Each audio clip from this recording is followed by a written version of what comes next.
Bonsoir messieurs et dames, voici les principaux titres de l'actualité de ces jours.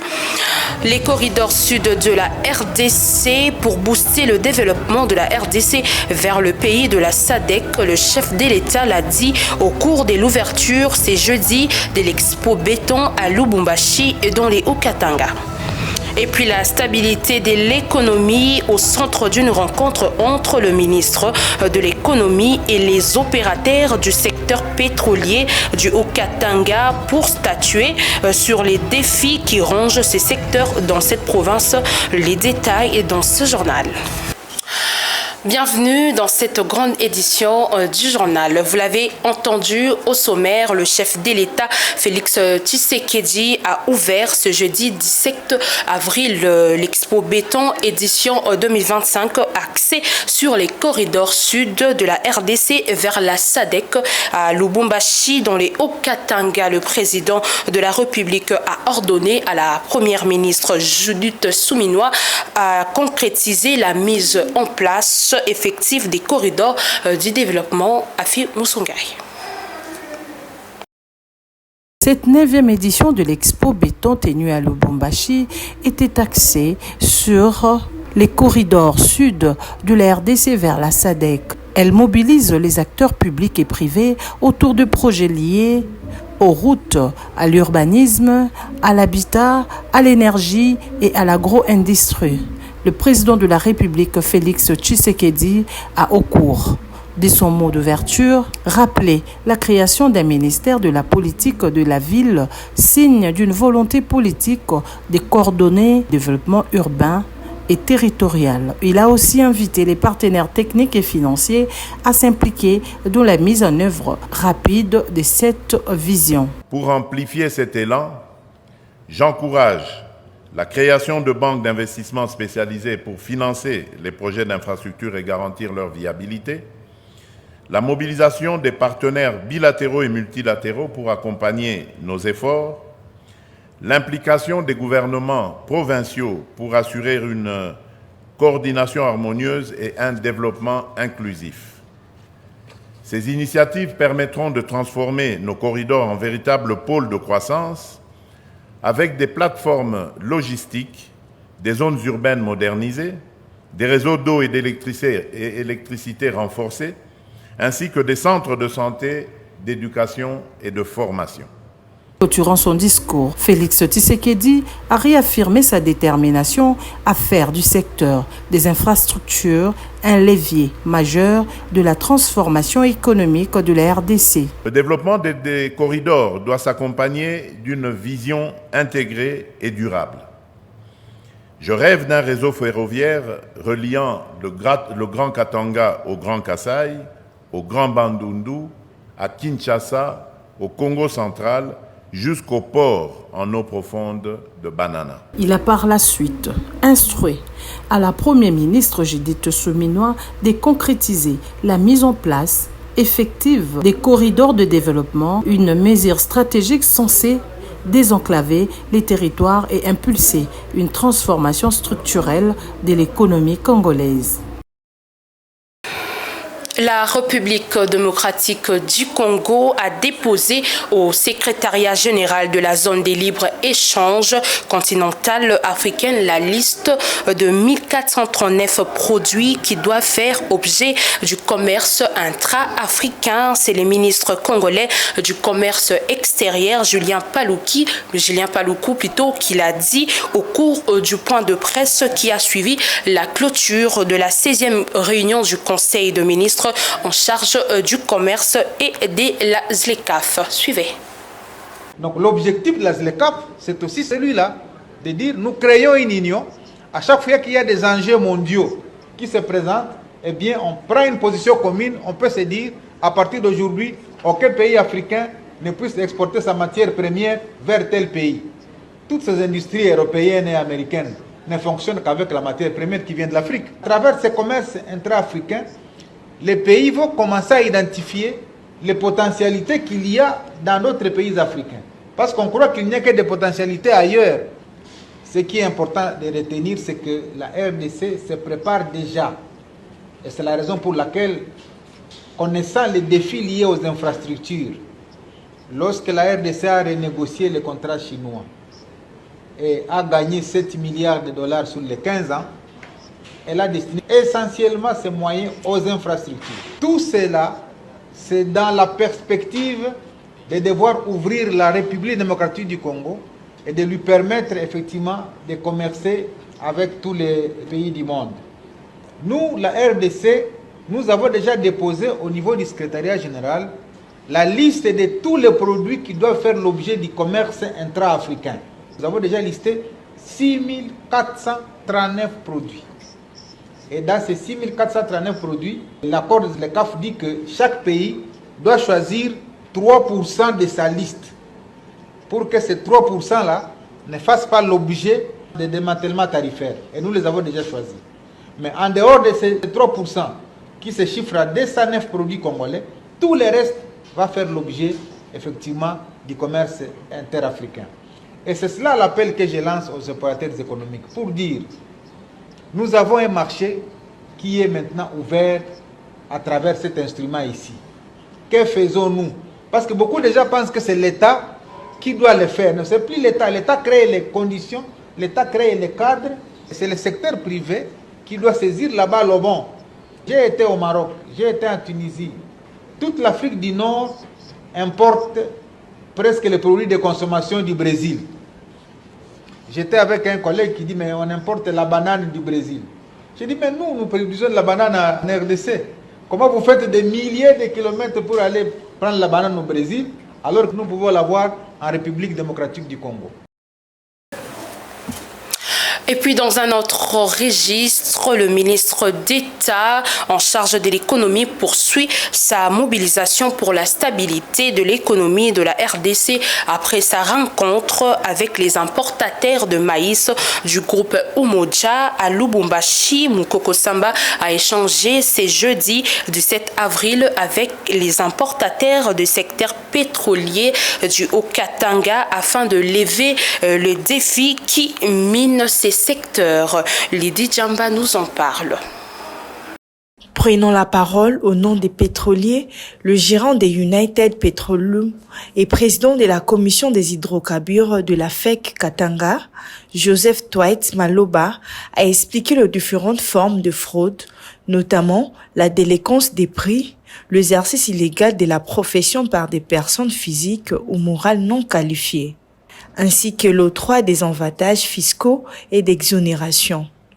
Des problèmes qui, selon lui, font perdre à l'État congolais environ 57 millions de dollars, soit 71% de revenus potentiels du secteur.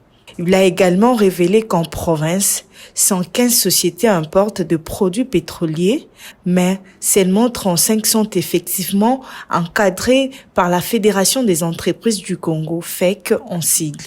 Le vice-premier ministre Daniel Mukoko Samba a réaffirmé la volonté du gouvernement d'assainir le secteur pétrolier. Il a également souligné l'importance d'éviter toute accumulation de pertes et manque à gagner. Dans les cadres de la mobilisation de recettes publiques, le ministre des Finances a présidé une réunion stratégique pour évaluer les recettes réalisées au premier trimestre 2025. C'était en présence du vice-ministre des Finances, de l'inspecteur général des Finances et les directeurs généraux de 3 régies financières et d'autres experts du secteur. Agnès Kassaza nous en parle. Le ministre des Finances a présidé une réunion stratégique de haut niveau consacrée à la mobilisation des recettes publiques. Cette séance de travail a connu la participation de la vice-ministre des Finances, de l'inspecteur général des Finances, des directeurs généraux des 3 régies financières ainsi que de plusieurs experts du secteur. 2 points étaient inscrits à l'ordre du jour: l'évaluation des recettes réalisées au premier trimestre 2025 et la définition des mesures à adopter pour garantir une mobilisation optimale durant le mois d'avril, période charnière pour l'exécution budgétaire annuelle. Il est ressorti de cette réunion que les régies financières ont atteint de manière globale 109% du taux de réalisation de recettes par rapport au plan des trésoreries et 97% par rapport aux assignations linéaires du budget pour le premier trimestre 2025. Ces résultats sont salués par le ministre des Finances, qui témoigne à la fois d'une résilience institutionnelle et d'un engagement renforcé dans l'effort des collectes de ressources internes. Le mois d'avril marqué par l'échéance fiscale majeure liée au paiement de l'impôt sur les bénéfices et profits a été identifié comme un moment décisif. À cet effet, des mesures de cadrage ont été arrêtées pour optimiser l'encadrement fiscal et assurer une mobilisation soutenue. Cette dynamique proactive portée par le ministre Doudou Fwamba s'inscrit dans une volonté claire de consolider les recettes internes, socle de la souveraineté budgétaire nationale, particulièrement dans un contexte où les dépenses de sécurité, de solidarité et de résilience économique demeurent prioritaires. Clôture ce jeudi 17 avril 2025 de l'Assemblée générale du Conseil supérieur de la magistrature qui a été ouvert depuis le 7 avril dernier. Parmi les grandes résolutions et recommandations qui ressortent de ces assises, on peut souligner notamment la construction de palais de justice dans toutes les provinces et la prise en charge santé de tous les magistrats et leurs familles. Suivez des données Kamouleta, président du Conseil supérieur de la magistrature, dans cet extrait choisi par Marcel Quilombre. Les résultats de ces travaux ont été présentés en plénière et, après débat, 59 résolutions et 8 recommandations ont été adoptées, au nombre desquelles il y a lieu de citer. 1. La recommandation relative à la mise en œuvre de la vision du magistrat suprême exprimée dans toutes ses interventions concernant le fonctionnement de la justice afin d'en extirper les tares et d'en installer la bonne gouvernance au sein de l'appareil judiciaire. 2. La résolution sur la numéralisation de tous les services de la justice pour besoin de célérité et de transparence dans le traitement des dossiers judiciaires et administratifs. 3. La construction des cités légistes dans toutes les provinces de la République, comprenant les palais de justice et les résidences pour magistrats et agents administratifs. 4. La consolidation de la prise en charge médicale par l'assurance santé et prévoyance collective, destinée à couvrir les soins de santé et à verser un capital d'essai aux magistrats et à leurs dépendants. Et puis c'est communiqué, le ministre de la Justice et garde des Sceaux porte à la connaissance de la population congolaise que la majorité des dossiers des dénonciations reçus au cabinet du ministre concernent des litiges fonciers et immobiliers. À cet effet, un délai de 7 jours à compter de la date du présent communiqué est accordé à tous les spoliataires pour restituer volontairement les immeubles et terrains appartenant à autrui. Passé ces délais, de mesures fermes seront prises, notamment l'arrestation des contrevenants et la récupération forcée de biens spoliés. Toutefois, le ministère, à travers sa commission chargée de la consultation, reste disponible pour fournir toute orientation ou assistance nécessaire. Et puis en santé, remise ce jeudi 17 avril des certificats d'accréditation internationale ISO 15189 aux deux laboratoires œuvrant en RDC. Il s'agit de SJ Faslo, des HJ Hospital et Chimie et Moncolé. Ces deux laboratoires marquent ainsi l'histoire en RDC car c'est une première. La cérémonie a eu lieu en présence de l'ambassadrice des États-Unis en RDC et du DURCAB du ministre de la Santé. Suivez Afi Moussongaï. C'est pour la première fois que les laboratoires installés en RDC ont bénéficié de cette accréditation internationale. La cérémonie a été organisée par l'ambassade des États-Unis d'Amérique et présidée par le ministère de la Santé, représenté par son directeur des cabinets en présence de plusieurs personnalités du secteur de la santé. Ces accréditations marquent une étape majeure dans l'amélioration de la qualité des services de laboratoire en République démocratique du Congo.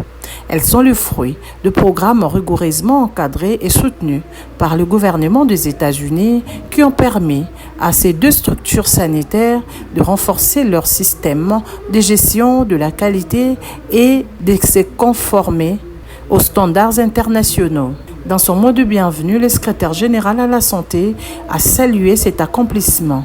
Je félicite les laboratoires HJ Hospital et Centre hospitalier Moncole pour l'obtention de leur certificat d'accréditation. L'accomplissement dont il est question aujourd'hui est le fruit d'un travail rigoureux, d'un leadership éclairé et d'un engagement ferme envers la qualité. L'ambassadrice des États-Unis en RDC a pour sa part exprimé la fierté de son pays d'avoir soutenu ces processus. Les États-Unis sont très fiers d'avoir soutenu la RDC dans ce travail important. Comme par le passé, nous restons engagés à renforcer le système de laboratoire en particulier et le système de santé de la RDC en général. Clôturant la série des allocutions, le directeur de cabinet du ministre de la Santé publique a appelé à une gestion rigoureuse et organisée des laboratoires.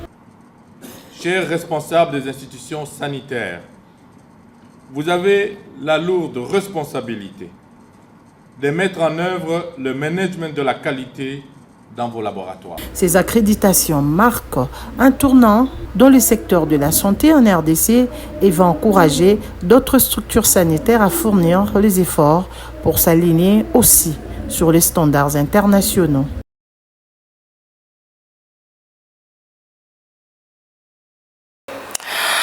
Et enfin, en sécurité, bonne nouvelle, la police vient de traquer et arrêter les bandits armés au quartier Sangamamba dans la commune de Ngaliema. Ces malfrats sont suspectés d'avoir tué un père de famille devant le membre de sa famille. Suivez. C'est une mission difficile mais pas impossible pour l'équipe de la police nationale congolaise dirigée par le commissaire supérieur principal Faustin Numbi. Après une opération bien menée, ils ont réussi à mettre la main sur un groupe de bandits armés dans le quartier Sangamamba où un père de famille a été lâchement assassiné à l'aide d'un coup de machette. Une des victimes de ces actes de violence a relaté avec amertume leur calvaire parce qu'elle a été témoin du meurtre de son conjoint.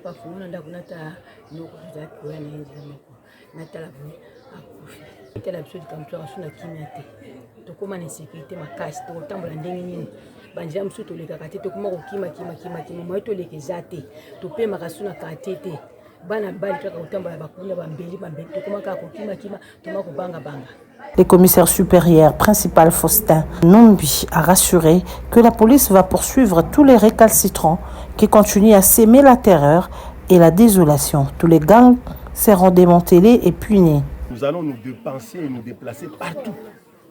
On n'a pas besoin des écuries. Baikiri ezali ya bamitu ka oyo tomona kana bani na ba formule 1. Oyo ya bino zani ya musala ni. Hein? Mobange. Eza musala ni. Eza musala ni. OK, voilà. C'est le message qu'on avait. Maintenant, on va consoler la famille. C'est une perte vraiment que nous déplorons. Parce que ça entame déjà la sécurité publique. Nous, tout cas, des fainéants les voyous machette bakutani na ye baye ko kata ye kaka na balabala.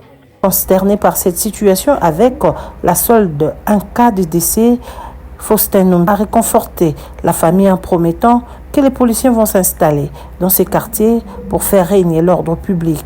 Il est déterminé à tout mettre en œuvre pour que les écuries surnommées Vampires Parlement, mais aussi de groupes de jeunes dénommés Américains ou Russes cessent d'essaimer les désordres et la terreur envers le paisible citoyen dans ces quartiers.